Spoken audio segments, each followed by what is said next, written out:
Welcome to Washington in Focus. I'm your host, Brett Davis, the Center Square's Washington State editor. Joining me today is reporter Randy Brock. So, Randy, you just wrote an article about the Washington State Supreme Court being asked to review a lower court order that grants control of the Pac-12 Athletic Conference to two members, Washington State University and Oregon State University. What's that all about?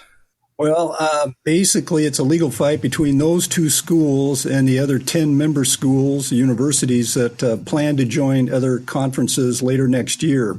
If I had to sum it up, it's about a large polygamous marriage that's now disintegrating. And like a lot of failed marriages, it has to do with fights over money and new partners. That's an interesting analogy. What's the backstory on this? Well, last June, two member schools in Los Angeles, of course, USC and UCLA, said they're going to leave the Pac-12 effective August 2024 at the end of the conference's current media rights deals with ESPN and Fox in order to join the Big Ten Conference. The Pac-12 been trying to negotiate a new media rights package with multiple television and online media providers, Fox, ESPN, NBC, CBS, Amazon, and Apple for a streaming service. The conference, which is governed by a board of directors who are the presidents and chancellors of the 12 universities, couldn't reach an agreement because of differing opinions on the revenue projections and what would be most lucrative to each school. There was supposed to be a final decision made early this July or early August of this year, but in the last moments, it all fell apart. Shortly afterward, 8 other schools, Colorado, Arizona State, Oregon, Washington, Utah, Cal, Stanford, they all bailed out on the Pac-12 and announced plans to join other conferences next year too. So right now, only WSU and OSU remain as members of the Pac-12 or the Pac-2, depending on how you look at it. So basically what you're saying is the marriage is over. Is that correct? That's right. Yes. And now the messy divorce proceedings have started. The schools are fighting in court over who's going to get what, whether it's the plant hangers in the bathroom or whatever.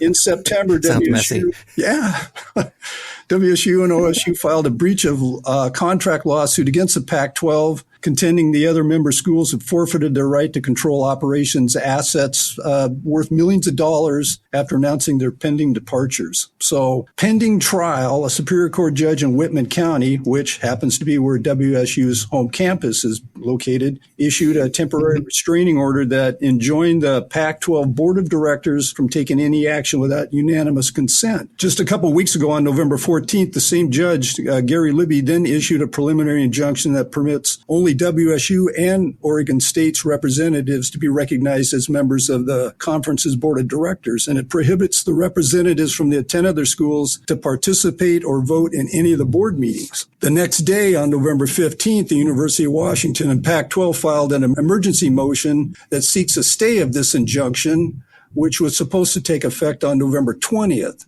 And after that, Washington State Supreme Court Deputy Commissioner Walter Burton entered a temporary stay, which was opposed by WSU and OSU. And that was followed this Tuesday by an updated stay issued by another commissioner, Michael Johnston. That's very complicated. What are WSU and OSU, what are they asking for? They're seeking a discretionary review of this preliminary injunction issued by Judge Libby. And there's kind of an expedited schedule to get all this information. So answers and responses from the involved parties are due by December 12th. And Commissioner Johnston said there's going to be a determination, and this is kind of up in the air. There's going to be a determination on whether the Supreme Court will even grant review or transfer the matter to a lower appellate court for consideration. In the meantime, Johnston said the temporary restraining order is going to remain in effect because it provides, quote, a mechanism, end quote, for the Pac-12 board to continue business as usual as long as all the representatives from the 12 schools act with unanimity.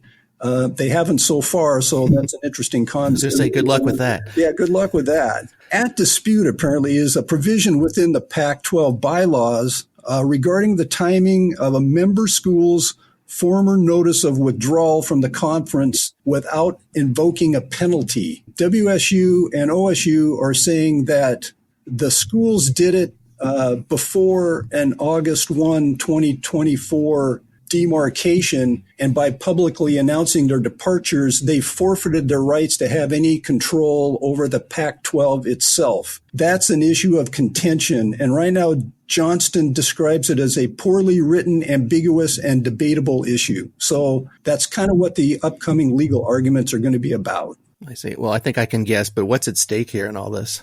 Well, obviously millions of dollars is what they're saying. And largely that's driven by revenue that's brought in by football programs.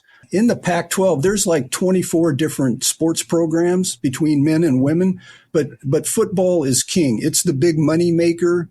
All these programs are kind of geared around having good football programs. So that's kind of where the focus is at. Plus, there's taxpayer dollars involved. There's a reputation of each of the schools, the ability to recruit athletes. There's also the issue of long-standing rivalries between some of these schools. UW and WSU, that's been going on for ages. And then there's right. effects. I understand that there's a tentative agreement between those two schools to continue the Apple Cup for the next 5 years, despite the Pac-12 disintegrating. At least next year, but yeah, there's talk about a couple more years for that. But to see the Apple Cup go away, or the fight between Oregon and Oregon State, to see those rivalries disappear is it's kind of a sad thing. So right. There's public perceptions involved. So all of those are factors.